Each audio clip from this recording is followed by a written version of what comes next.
Hi there, I am Grayson Walters, the volunteer coordinator for Tallahassee Animal Services, and this is going to be your new volunteer orientation.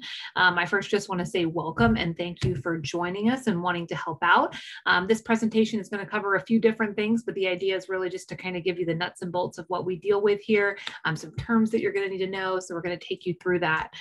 The first thing I do love to start with is just who we are. A lot of people confuse us with other organizations in the community, and we actually are the only animal shelter for Tallahassee and Leon County that is publicly funded to be here to deal with pet overpopulation, unwanted animals, and things like that. So we are physically located in Tom Brown Park. It's a great marker for people. Tallahassee Animal Services is our official name. We are underneath the City of Tallahassee government, more specifically under the Parks and Recs division. So when you're thinking of the city of Tallahassee utilities, et cetera, we're underneath that same branch of government.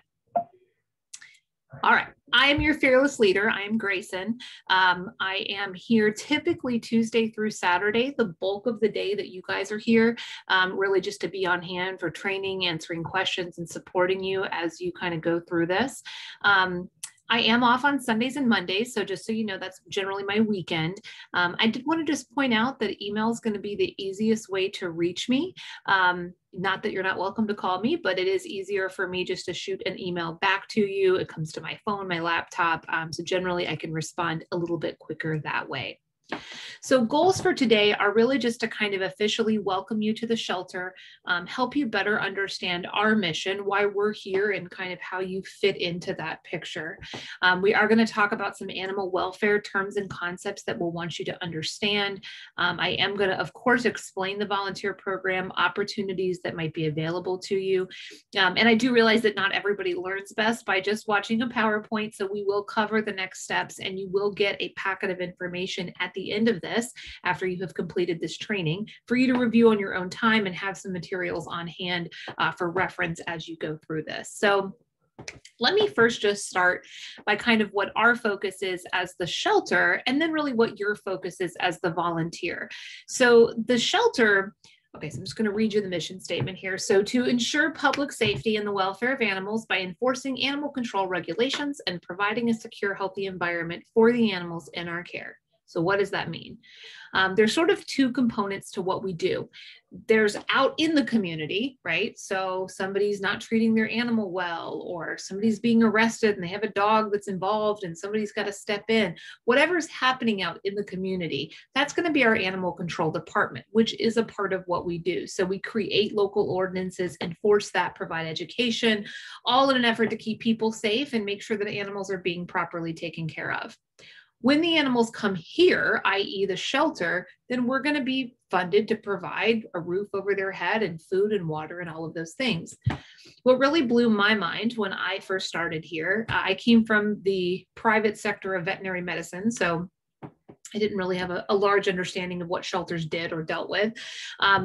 We have funding to make sure that they have food, that they have water, that they have access to basic medical care, but there really isn't funding or resources or staff for anything beyond what really is just the bare minimum.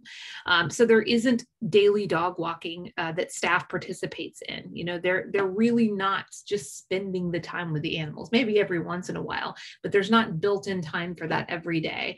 And so that's really where the volunteers come into play. You guys are really in charge of making sure that they've got quality of life, that those things are met while they're in our care. But the ultimate goal is to increase adoption. We want to educate people. We want to get these animals exposure to the public and get them rehomed as quickly as possible so that we're in a position to help the next one. So kind of think of it like we are publicly funded. We deal with the nuts and bolts of things, and then the volunteers really elevate us to make so much more possible for the animals on a daily basis. So I've mentioned some of these things already.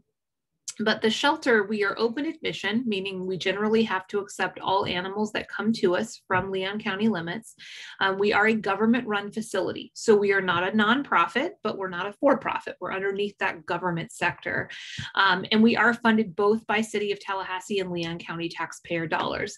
Now, those taxpayer dollars also fund two different animal control agencies. We have both City Animal Control and Leon County. They are actually different agencies, but regardless of who the officer and what group is picking up the animal or dealing with the situation, the animal is always going to come to our building. So it is only one shelter, even when there's two different agencies.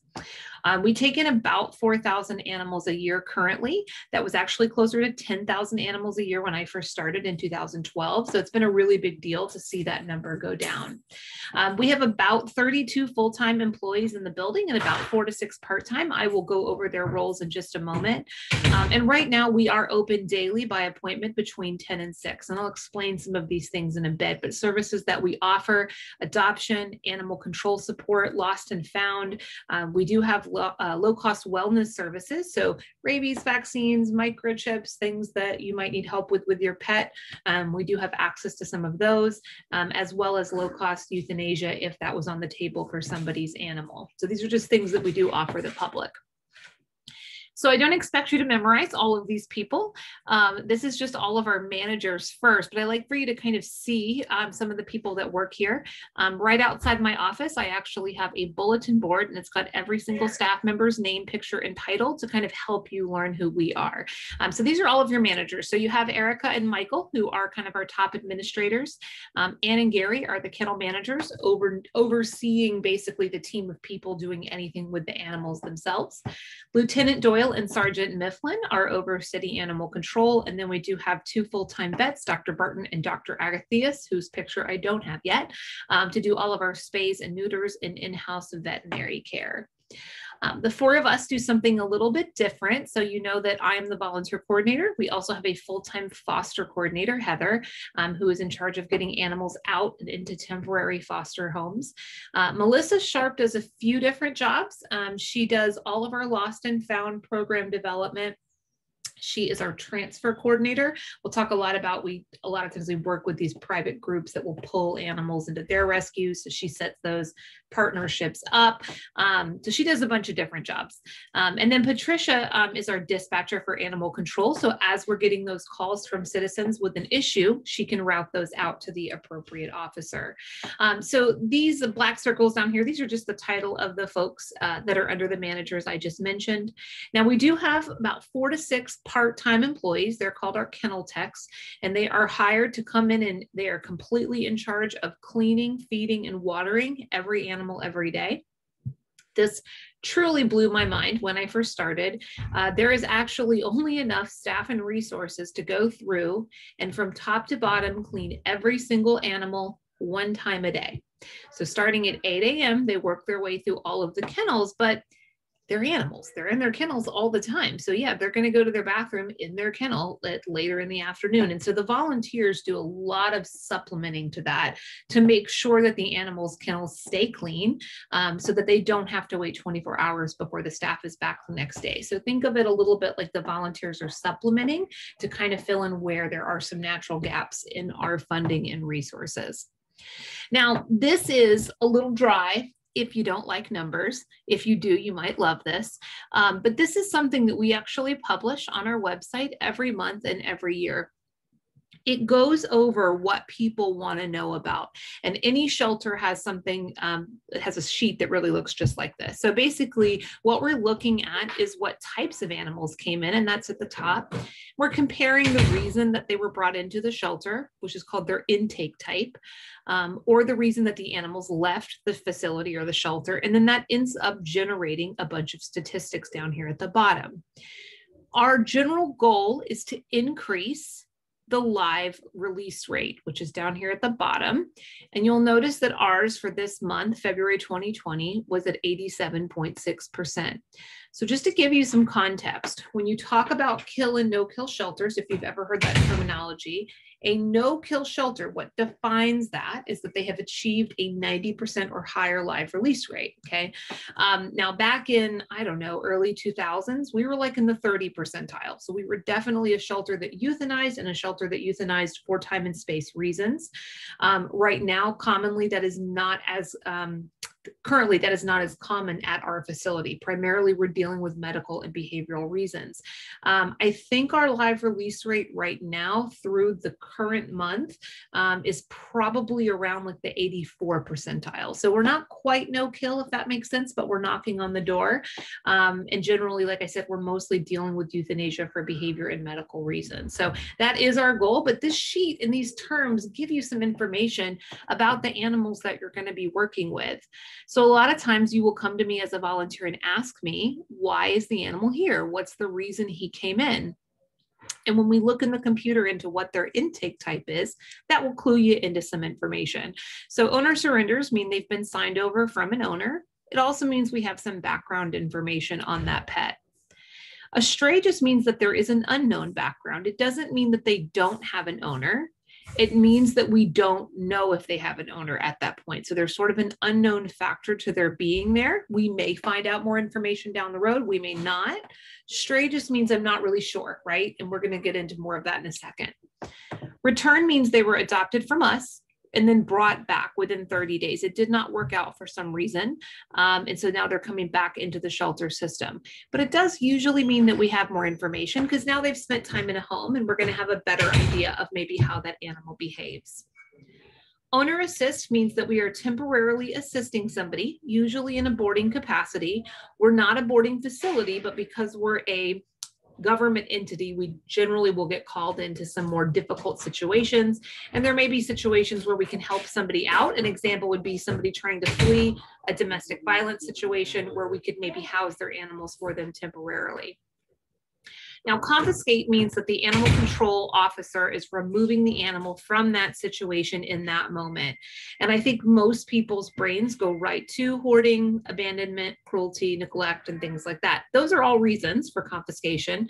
But we do deal with owners who might be hospitalized. We do deal with owners who might be arrested. And in that moment, nobody can care for the animal. So it's a little bit like having to call child services. It does not mean that they will never go back with an owner. It depends on a lot of different factors, but confiscate just means that animal control is involved in that moment. Now, quarantine, hopefully we are all well versed in the concept of quarantining at this point, but quarantining in the animal sector is talking about that an animal has bitten somebody, and our concern is the transfer of the rabies virus. And so what happens when a bite is reported on a person, the skin is broken, you're bleeding, whatever, dog, cat, doesn't matter. We're going to put that animal in a kennel and we're going to observe them for 10 days to make sure that they are not breaking with any symptoms of rabies, which is generally going to be like your neurological symptoms and things like that. Yeah, we'll make sure. Transferred is talking about either to or from a rescue. So sometimes we might take in an animal from another agency, or more commonly, we're transferring an animal out to another agency. So this is just talking about animals being moved between different groups. So those are your intake types. Your outcomes are going to be adoption, meaning they've been adopted out to a new home, which we will get into. That's the fun part. Died or missing, these are not common situations. So please do not think that you're going to come in and there's going to be deceased or missing animals. But as a shelter that's dealing with thousands of animals every year, we're not a 24/7 facility. And so sometimes things transpire in the middle of the night that we don't have any control over. An example would be a mama cat gives birth. We get here at 8 a.m. and one of the kittens didn't make it. And so that's something that we couldn't control, right? But we have to put that in the computer as something. Now, when we are talking about euthanasia, that is us choosing to humanely euthanize the animal as opposed to one of these other outcomes. Behavior and medical, again, are our two most common reasons for euthanasia. Time and space is not common at our shelter currently. The easiest way to say it is I can never promise that we will never have to time and space an animal. Being open admission, sometimes there's factors that you cannot control. I will give you an example. When I first started, we had a hoarding case that we were totally full in cats, and we had a hoarding case that an officer had been working on. And the judge, we'd been trying to work with these folks, but the judge came down with an order that morning that said, you have to go in and seize all 88 cats by the end of today. And so that was a really stressful, oh my gosh, situation, because now we have 88 cats coming in and we have nowhere to put them. But to give you an idea of how we handled that. Instead of just saying, oh, well, I guess we have to euthanize to make room for these guys, we ended up having a huge media adoption blitz. And I think we rehomed 86 of the 88. 2 had to be put down for medical. But just to kind of give you an idea of some of the factors and some of the situations that we can be in, and it can happen at a moment's notice. So again, not something we deal with all the time, but it doesn't ever come totally off the table when you're open admission. Now, age is talking about infant kittens where there is no other option and no mom. So this is talking about 1-2 week old kittens where essentially they need round the clock care in order to survive. So our goal is always going to be to place them.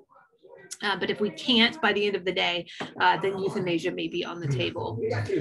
Now, OR stands for owner request. And I will apologize if you hear all the action behind me. That is pretty typical for the shelter. There's always lots going on. So sorry for any interruptions. OR is owner request. So this is not a shelter animal. This is an owned animal where maybe somebody is actually requesting euthanasia on them. Now, return to field, which we also call return to home, but these are cats that are spayed and neutered. Their ears are tipped and they are put back in the location they came from. I will actually explain that in a little more detail in just a moment. Reclaimed, also called RTO, return to owner, means that, hey, this guy came in as a stray and he's been hanging out here and now his owner has figured out that the animal is here and they are reclaiming that animal back into their home. So that means they're going home with their owner. And then transferred again is to or from a rescue. So typically the culture is we are open admission. We have this general influx always happening. And then your rescues who are passionate about Labrador retrievers or Huskies or senior dogs or whatever can come in and pull from your open admission and take them into their rescue, which generally they have more funding. They might be in foster homes until they're adopted. So it's generally considered better than just being in a shelter where maybe they're not going to get as much individual attention. So that's always a positive when we're able to do that. Okay, so I know that was a ton of information, but bear with me. We're going to kind of understand the process, though, as these animals go through our system and when and where you become involved and when we don't need you to be involved. So as you just saw, we do receive animals from a variety of backgrounds and circumstances. And so depending on how they come in, that can sometimes mean that the animal is on hold or not available yet. You'll hear me talk a lot about that. Is that animal available or is it not available? And what we're really saying is it even legally ours to work with or make a decision with yet? Just because the animal is currently in our care does not mean it's actually ours yet. And so from a volunteer perspective, you just need to remember that sometimes the animals that you see or come into contact with may not need a home.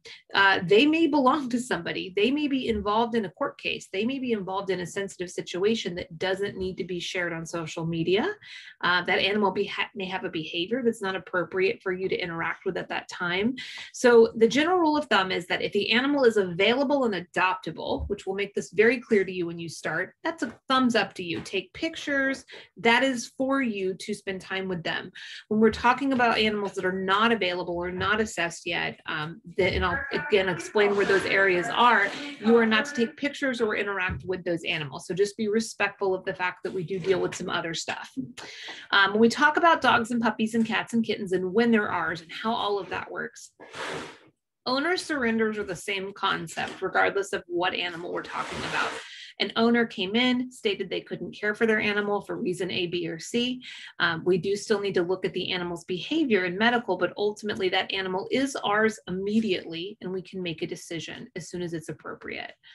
With strays, that's where it gets a little bit different. So if we've got a dog or a cat or really any animal coming into the building, somebody found it, don't know what's going on with it, the first thing we're going to do is scan it for a microchip. If you're not familiar with what a microchip is, it looks like a little piece of rice, but it has a unique number in it, and it actually gets injected right between the shoulder blades, right underneath the skin. It's a quick little poke like a shot.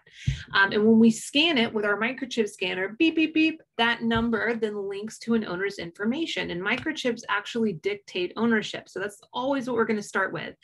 If they do have a microchip, dogs or cats, we are holding them for 7 days to allow to try to track down that chip or allow an owner to figure out that the animal is there. because we're going to obviously go down the rabbit hole and figure out, who's attached to this number if we can find them. Even if the dog, the stray dog, doesn't have a chip though, we're still holding them, because oftentimes people, if a dog's running around, that's not normal. And we want to give an owner a chance to come in and reclaim their dog or their puppy. With kitties though, it is a little bit different if they don't have a chip. The way to think of it is that we have more options for cats. If there is no microchip and the animal is healthy, then we have a few different options. Adoption could absolutely be an outcome. If it's a mom and babies or kittens or anything like that, then either foster care or adoption is appropriate.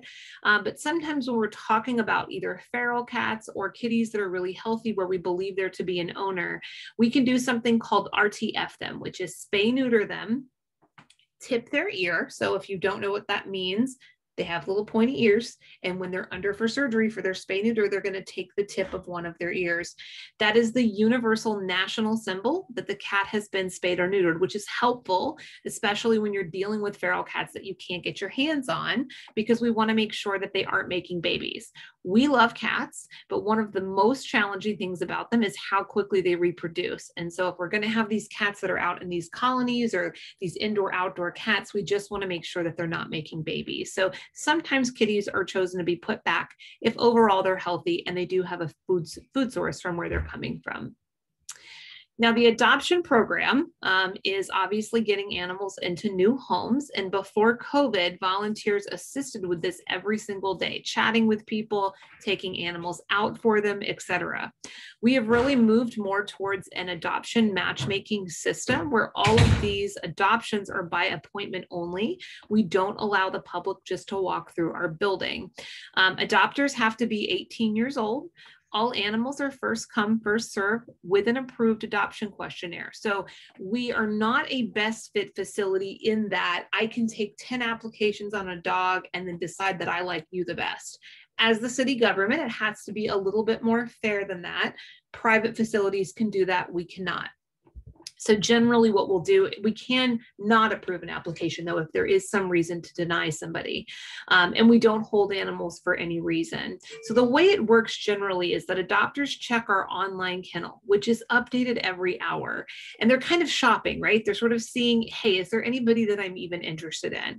And then if they do think there's somebody, then they're going to submit an application for pre-approval. This does not mean they have to adopt. We just want to make sure that they can before we make the appointment. If approved, we're going to call them and we're going to schedule that appointment time to come in and meet the animal, multiple animals. They might make a second appointment. They might change their mind. All of those are perfectly fine. We just make sure that they can adopt before we move forward. All of our dogs and puppies are $30. All of our cats and kittens are $20, and anything else, rabbits, ferrets, guinea pigs, anything like that would be $5 to $15. All animals must be spayed or neutered before going home. And so if that surgery is already done, beautiful. They get to go home the same day. If it's not, it's something called an adoption pending. So if you fall in love with Fifi and Fifi hasn't had her spay surgery yet, she's yours, but we're going to do a hold on her. It's an adoption pending, and you're going to pick up the day that that surgery is done. Our adoption fees do include the spay neuter surgery, vaccines, microchip, deworming, food, meds, and a nice ID tag with the animal's name.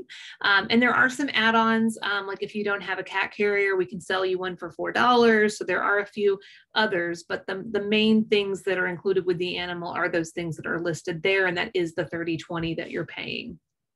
Okay, so that's a lot of background information, but that is some of what we deal with. But let's get into where you fit into things and kind of what we need from you in order to be successful. I just first want to say that we want you to have fun. Absolutely, we do. But when we are talking about large groups of people, constantly new people in the building, it definitely makes sense to make sure everybody is on the same page. So these are just going to give you some general guidelines. The first two are pretty straightforward. All animals at all times should be treated with kindness, patience, and respect. Hopefully that goes without saying, but if there was inappropriate behavior with an animal at all, that is a hard line for us and would not be tolerated. You are also representing the shelter and the city of Tallahassee by being here. So please act professionally and just conduct yourself in a professional manner in your dealings with staff or the public, or really anything in relation to your volunteer time with us. Some other guidelines are reliability. Please be on time for things that you sign up for. For a few reasons, it's obviously a good trait to be on time for things, but we do want to know what help to kind of expect at what times of day. And just from a strictly selfish reason, I'm one person versus about 150 of you. And so if you're running 20, 30 minutes late, I'm not mad at you, but it might throw off what my next appointment is. Sometimes I'm a little bit stacked on things I've got going on. So just be on time for anything that you do schedule yourself for or commit to. We also need you to demonstrate good communication. Again, there's lots of you, so we want to hear from you. If there's something you're not understanding or need more clarification, please ask questions. And we do expect you to read your emails and be generally in the loop with updates and things that are going on. I do actually email you guys every single morning. Yes, I do. The daily schedule is sent out each morning with the schedule for that day and just any brief updates or reminders that you might need to know prior to coming in. We do expect you to always be helping or participating with something while you're here. Now, with that said, of course, short breaks are completely fine, but we do need your help. Sometimes it can be an unpredictable environment. So you may come in really expecting to fold some towels, and instead I need you to stuff some Kongs. So just be willing to jump in and be flexible, which I think is actually my next point here. So always helping and being flexible with the tasks that you're given, because it does vary every single day. We do need you to be identified as a volunteer at all times. Again, the public is not allowed in the back. So your volunteer t-shirt is going to be your key to walk around the back and be in areas that the public would not be allowed. So we want to make sure that you are identified that way. Be realistic about your own limitations, open to constructive feedback. Once you, especially as you start working with animals, maybe more hands-on, that's a whole thing, right? There's a lot to learn there. And sometimes some people may not be good at a certain thing, or, hey, I really love dogs, but I can only walk a certain weight limit. So just kind of be realistic with yourself about what you can handle and what you're comfortable with. And this last bit is just about COVID, that you're willing to, just a maturity factor, right? I mean, nobody wants to get sick, but we especially have animals' lives that are counting on us. And so we want to be healthy. And so we just ask that anybody spending time here be responsible. If you don't feel well, please stay home. You do need to wear a mask while in the building. I have mine right here. And that you are social distancing whenever possible. All right, so to go over the dress code a bit, first of all, show you our t-shirt because it's not that one on the screen there. Actually, when you start, it's a teal color blue t-shirt. Looks like this. It is a $15 program fee, and you don't have to pay that a whole bunch of times for a whole bunch of t-shirts. It's a one-time fee, and it allows me to provide you with whatever you need. The blue color t-shirt is for my level 1 volunteers. There is a green color t-shirt that's for my dog walkers or cat socializers. Anybody that you see in the salmon or pink color t-shirts are my higher level folks, maybe working with more challenging animals or on behavior issues. And then my vet team volunteers do have gray scrub tops. Long pants or capris are an absolute must. I get a lot of questions about dress code. They need not to have any slits or rips or holes or mesh because animals can tear through that pretty easily. Exercise pants are fine, but as you start to get into maybe more dog walking, you may want something a little sturdier and with belt loops, but shorts are a no-go.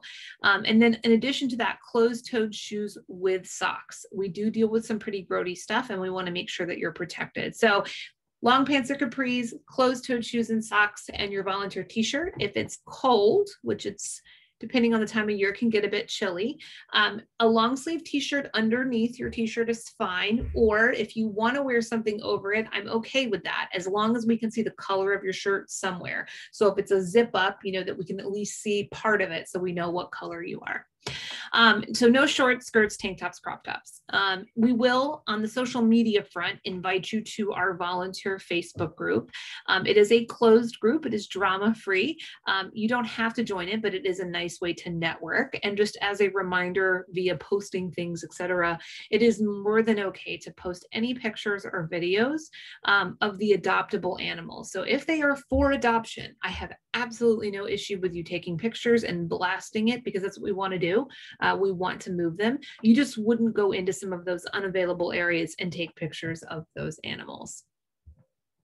Some safety issues. So accidents do happen, hopefully never to you, but please report any incident to me, or if I'm not here, any manager is perfectly fine. You are actually covered under a workman's comp kind of policy. So if you're volunteering and something happens to you, the city will actually cover you underneath their policy. If you need to go to the hospital, hopefully not, but patients first, whatever it might be. If the accident does involve an animal and it involves an animal biting or scratching you, if the bite broke the skin, you do have to put that dog or puppy on a 10-day bite quarantine. Again, that is an observation time. Cat scratch that broke the skin, also I would have to quarantine. I do not have to quarantine for dog scratches. And again, this stuff is coming from the health department. So this is like a Florida state law mandated type thing. Okay. Now, if you notice something medically or behaviorally with the animal, you're fine, but you notice something with the animal as you walk past it. If you feel that it's urgent or an emergency, you grab any staff member that you see.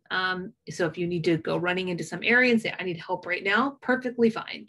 But most of the time, that's not the case. Diarrhea, worms in the stool, vomiting, happy tails when they wag their tail really crazy and it bleeds a little bit. These are things we deal with all the time. And you're actually just going to make an entry in either our medical or behavioral observation log so that we know about it and can respond to it. Okay. And I will point those things out to you on your first day. So this slide is just a healthy reminder that we work with animals. And so there are diseases that can be transmitted between us. And we want to make sure that we're aware of that and that we're practicing good hygiene. There are absolutely things we can contract from the animals that we work with. I think ringworm may be one of the most common examples.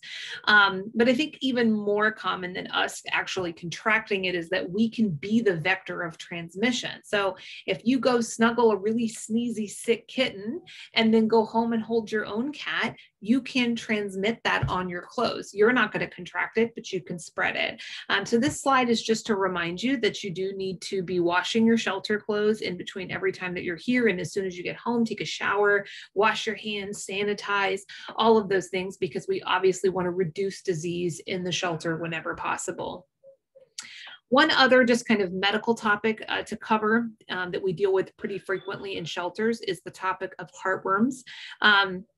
So really, this came more into play when you were customer service really focused, talking with people because they would ask you about it, and that's why I went over it. But we do deal with a lot of dogs that are heartworm positive in shelters, and so I just want to make sure that you understand what it is and just some information about it.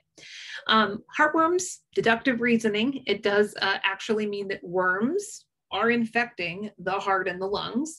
I point that out. Sometimes animals will go to the bathroom and you'll see worms in their stool.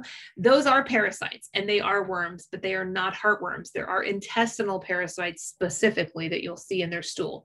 Hookworms, roundworms, whipworms, tapeworms, but that's all the GI tract. This is actually dealing with the heart and the lungs specifically. Now, dogs and cats can both get it. I don't want you to think cats are exempt from this, but there are some differences between the species. Dogs are just way more likely to get it. The parasite, just for whatever reason, the canine system is it. So they really, really are more prevalent in dogs, but cats can get them. There is no treatment in cats while there is treatment in dogs, but there is prevention in both. So there's something you can give your dog or your cat every single month to protect them. And so that's really important to know. They are spread via mosquitoes, and we are located in Tallahassee, Florida. So there is a heartworm map of America. We're in the hot red zone. So it's because that is how it's spread, it's very, very common if the animal is not on prevention. And so it's important for people to make that correlation. This isn't contagious. Dogs are not giving this to other dogs. You're not going to get heartworms. But because mosquitoes are the method of transmission, that it's pretty prevalent if the animal's not protected. And it is 100% preventable. So if you don't know anything else about caring for dogs, that's a really important one, especially in our area. And they should be getting a monthly pill to protect them against this. We do actually sell a 6-month supply. That's what a 6-pack is, a 6-month supply of heartworm prevention or a heartworm flea combo at adoption. It's a slight upcharge from the adoption fee, but it's still cheaper than what it would be at their vet's office. So we go over those options with them at adoption, but pretty cool because it gets people off on the right foot with their new pet. It is deadly if not treated. It's not an emergency, so it's not like you have to run screaming down the hallway that the dog is heartworm positive, but it is something that needs to be dealt with. And generally, we're dealing with it once that animal is in a home, because the treatment's really hard on their system. So we want them to be in a calm, quiet environment when we do that treatment. So when they get adopted, you still get to take them home. The adopter, go ahead, take them home, enjoy. But they essentially will be contacted by us, and this is pretty cool. We actually treat them for the adopter at absolutely no cost here at the shelter at a later date that we arrange with them. Cost of treatment is actually between $600 to $1,200 depending on the hospital and the patient. So this is actually saving them quite a lot of money, and we get them taken care of essentially here at the shelter at a later date. We also will sometimes send dogs into foster care and do the treatment while they're in the comfort of a foster home. All right, so let's get into some volunteer scheduling things. So shifts are 7 days a week. And I generally, when we do this more in person, I do explain this in a little bit more detail, but I will have some details about this in your packet, in your email that you get after this presentation. Shifts are going to be 7 days a week. So you can choose any day of the week that you want. The shifts are in 2-hour time blocks throughout the day. So it might be 8 to 10, might be 10 to 12, it might be 12 to 2, etc. And 4 to 6 is the last one of the day. You do need to be on the schedule prior to coming in. I don't mind, even if you're in the parking lot, if you're one of those spontaneous folks and you're just like, I've got time, I can swing by. I just make sure you've actually added yourself onto the schedule prior to coming in. As long as you're on time for all shifts and honoring what you signed up for, if you just choose to stay later than your shift, that is completely fine and you don't have to ask permission for that. You have a couple of options when setting up your schedule. Option number one is that you choose a preset weekly shift. So if you're the kind of person where you would just rather know in your mind that every Tuesday from 10 to 12, you've committed to the shelter, and all you've got to do is remember when you're not coming to let me know, that's option one. But the more popular option is that you manage this yourself, although I'm expecting you to manage it yourself. So you can go on, and if you want to pick up a Tuesday and then a Wednesday and then a Sunday, you can absolutely do that. All I ask is that if it's the day of and you were on the schedule and you can't make it, that's when you would email me. But if it's like a week before, you can go on, you can delete yourself, you can move things around. So all that we ask for is a time commitment of 6 hours a month. There is no maximum, but there is that minimum. And so we do need you to adhere to that. I do run a report at the end of every month. And generally the way it works is if maybe you just didn't let me know and you just kind of flaked out and it just was a bad month, I'll usually send an email like, hey, what's going on? If it continues and it becomes a pattern, that's generally when we're going to move towards separating you from the program, not in a I'm mad at you kind of way, just in a that's not meeting, the needs that we're asking from you up front. So reasons that we inactivate people are below, but I also just like to give you this beautiful gift that you can choose to pause your status. So kind of going back to that communication piece, I have people all the time that just have a really hectic schedule or they've been really sick or life's just gotten crazy.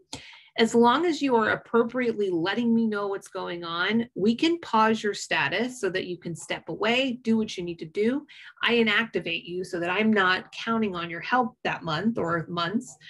But when you want to come back on board, it's as simple as sending me an email and I can reactivate you at that point. So hopefully that will just allow you to be honest with yourself. If it's something that you just can't handle right now, but ultimately want to come back to, that is completely fine. So just let me know if that comes up. Some COVID stuff. So you do need to wear a mask in the building at all times. The mask does need to go actually behind your ear. So bandanas or gaiters are not appropriate. We are not requiring staff or volunteers to be vaccinated. However, your vaccination status may dictate how certain situations are handled should they come up. The 3 situations we're worried about are that A, you're symptomatic, you're sick, right? Number 2 is that you actually did test positive, or 3, that you were exposed to somebody with COVID. So the details are right in front of you. I'll give you a minute to just read that, but really all you need to do is if you're sick, if you're positive or if you're exposed, that you send me an email to let me know, and then I can let you know what we'll need from you. In some situations, when I have folks that do actually test positive, they may have to give me a letter from the health department releasing them to come back, or from their doctor. So there are some different things that I might need in order for you to then return to volunteering. So those are there for you to read through. Okay. All right, opportunities, and we are in the home stretch here, so hang in there with me. So volunteer opportunities start with level 1, which is shelter support. It is a lot of general shelter support, some of the cleaning things that need to be done every day. We do ask that you help with this for at least a month before you're actually eligible to train for level 2. I do like to clarify, so you've been doing level 1, I get a lot of, hey, when can I be level 2? You let me know, because some people are happy at level 1. So if I never hear from you, I'm going to assume you're good there. But it's as simple as emailing me and say, hey, I've been here for a month or whatever it is, and I'm ready to move up to either working with dogs or with cats. And we'll go into details on that in a second. So this is where a lot of people stay, or maybe even branch off towards the vet team program. But we do have some other opportunities. Our unofficial level 3 is getting you more involved with our play groups, which is where dogs play off leash with other dogs. Super fun time, but that's kind of our unofficial level 3. And then our level 4 volunteers actually work with more challenging animals that might need some more individualized attention. So this is where we actually teach you about behavior theory and operant conditioning, how to work with these dogs to get them to a more adoptable place and maybe target what their specific issues are. So in the beginning, depending on what shift you choose, they may be cleaning kennels, you might be folding laundry, you might be prepping enrichment, you might be restocking carts. These are things that just need to be done every day. I do try to structure them into shifts for you for learning purposes, just to make it simple and straightforward. But the idea here is definitely to be flexible. You may come in, this is an example, you were prepared to do laundry and dishes, but somebody's already done that.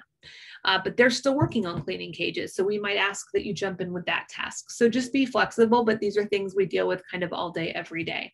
There's also special events and yard sales and other opportunities that will come up that you can absolutely help with at level 1. So after that month has gone by and you're really wanting more interaction though with the animals, which is what most people sign up for, then that's going to be your level 2. Canine companions is what I call it, but it is really dog walking. It could be off-leash playtime in the yards. It could be some decompression time with them, bathing, obedience work. We have pack walk and play groups and field trips and all kinds of fun things that you can do with them to make sure that their mental and physical needs are met. You can take them anywhere in Tom Brown Park. You can take them in play yards. You can take them in show kennels, which are these outdoor run fenced-in areas, or even off-site for field trips if you're 18 or up. So these are all opportunities with our dogs. Our kitty people might come in and help with morning cat care, which is actually similar to what you do at level 1 on one of the shifts, but this is a little bit more focused with people who are better with cat behavior and can maybe do some of the more challenging kitties. Socialization, enrichment, that looks like pipe cleaners and scratchers and ping pong balls and catnip spray and all kinds of fun things to keep the kitties engaged. Light cleaning, photography, videos, writing on their kennel cards, really anything to kind of help them stand out. Our cat adopters actually do get to walk through the cat kennels once they're approved. And so having some things back there to interact with them is really helpful. Other options, should you ever find yourself interested, there are boards that you can serve on. So there's an advisory board, which is kind of like meeting with city, like shelter leadership. There is the Animal Shelter Foundation board. Now ASF, you'll hear me talk about them a lot. They're actually a nonprofit, so separate from us. They're their own 501c3, but their whole job and whole mission is to raise money and then directly support us. And the reason for their existence is that as the government, we actually cannot fundraise for ourselves, which is a fun fact. And so ASF does that fundraising under their kind of umbrella and then directly supports us. So ASF is how we pay for all the heartworm treatment. A lot of the things that are included with adoption, they could sponsor an animal that may need a specialty surgery the city doesn't have money for. So there's a lot of really cool opportunities with ASF if you're ever interested. There are administrative tasks. I will admit there are not as many. really kind of during COVID and post-COVID, we restructured the way we did the front. So there aren't as many, but I do have some. If you're great at photography, if you're great at graphic design, any talents that you might have that you think might be able to help us, definitely let me know. Now, there are opportunities in both the vet team as well as fostering. These are ways of helping. These are ways of volunteering, but they are their own programs. So if you are interested in those, really the easiest way to explain it is to reach out to me and ask if you have a question. Fostering is going to be an application underneath Heather to take you through her program, which is taking an animal into your home. And then the vet team, we actually recruit new vet team volunteers 3 times a year. Spring, summer, and fall, really kind of in conjunction with school semesters, because we do get so many students that want to do it. But you do not have to be a student, and you do not have to be pre-vet. So I've got people that just have a medical background or that are interested in that. And that actually is assisting our medical team with surgeries, diagnostics, exams, whatever it might be. So that is our vet team volunteer program. All right, so these are the last 2 slides, guys, and thank you for hanging in there with me. After this is over, I am going to send you a follow-up email with the items that are listed below. They're going to include, this email packet will include your volunteer manual, which is just a resource for you. The volunteer agreement is an agreement that you're going to sign. If you are under 18, the last page of it, your parent guardian will also need to sign. So we do need to have that when you come in to volunteer. Now, if you don't have a printer at home, I can't actually print it here. But again, if that parent or guardian needed to sign it, you would just want to make sure that you had that done prior to coming in. You'll have some animal behavior videos and some info to review. And that's really just to give you a background on behavior and kind of what you're looking at with some of these guys in the kennels. And I am going to reiterate how to get into your volunteer portal. I do get a lot of questions. How do I know my username and password? Well, when you applied to volunteer, you created it. So if you don't remember what that is, go ahead and send me an email. I can absolutely look that up for you. You are welcome to start clicking around that volunteer portal. You're going to add your picture in. You're going to make sure your profile is all set up, and you can start checking out shifts. But for your very first shift, it's a tour with me. It's a first day. It's training. So I do actually need you to email me to set up the first day. And once that first day training is done, you will be able to start adding on shifts as you would like to.